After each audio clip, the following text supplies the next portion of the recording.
Assalamualaikum warahmatullahi wabarakatuh. Perkenalkan, saya Ina Permatasari dari semester 3C.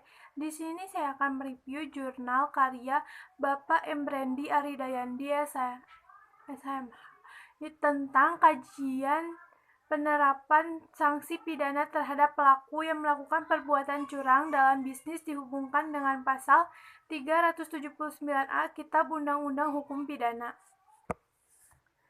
Pembentukan undang-undang dalam berbagai perundang-undangan menggunakan perkataan tindak pidana sebagai terjemahan dari Starboard Page mengenai yang sebenarnya dimaksud dengan perkataan tindak pidana tersebut.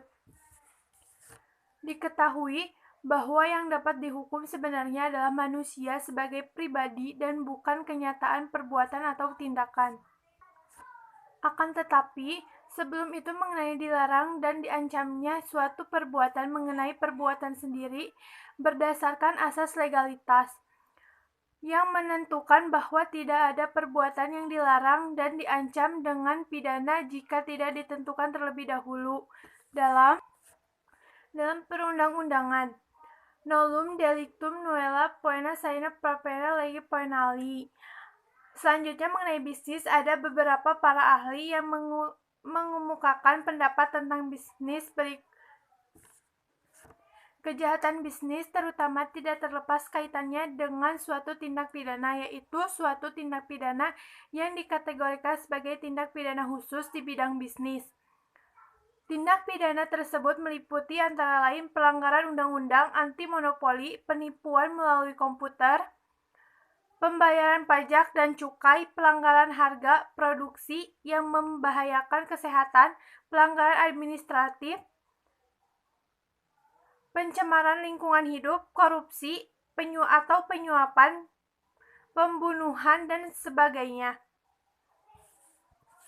Atau secara operasional mencakup yang pertama, tindak pidana melanggar peraturan hukum yang mencoba mengatur agar kompetensi dilakukan secara jujur dan efektif, dan mencegah penyalahgunaan termasuk penipuan yang dilakukan dalam perdagangan, peraturan antitrust, perlindungan konsumen, perlindungan buruh, dan perlindungan terhadap lingkungan hidup. B. Tindak pidana yang melanggar peraturan hukum yang mengatur ekonomi pasar tersebut, termasuk pengendalian harga, peraturan impor-ekspor, dan peraturan devisa. C. Tindak pidana piksal dan bea cukai. D. Korupsi khususnya suap-menyuap. Kemudian ada juga berbagai bentuk usaha yang digunakan dalam menjalankan kegiatan bisnis, yaitu sebagai berikut. Yang pertama, perusahaan perseorangan.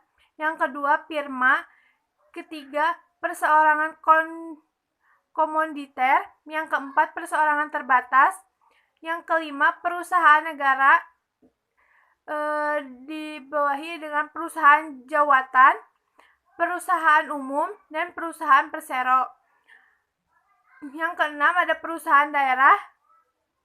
Yang ketujuh, yayasan. Yang kedelapan, koperasi. Selanjutnya, Hober memberikan beberapa bentuk dari tindak pidana bisnis. Di antara lainnya, membuka usaha secara melawan hukum, misalnya membuka perusahaan semata-mata untuk tujuan mematikan usahawan lain yang menjadi musuhnya. Yang kedua adalah mencegah atau mengganggu terjadinya kontrak. Yang ketiga, penghinaan atau pencemaran nama baik seseorang atau perusahaan lain, atau pencemaran mutu barang perusahaan lain. Yang keempat, praktik-praktik perdagangan yang curang, tidak jujur. Ada pemasaran curang, pelanggaran merek dan nama dagang. Ketiga, pelanggaran paten atau hak cipta. Dan keempat, ada pelanggaran. Sekian yang dapat saya sampaikan. Wassalamualaikum warahmatullahi wabarakatuh.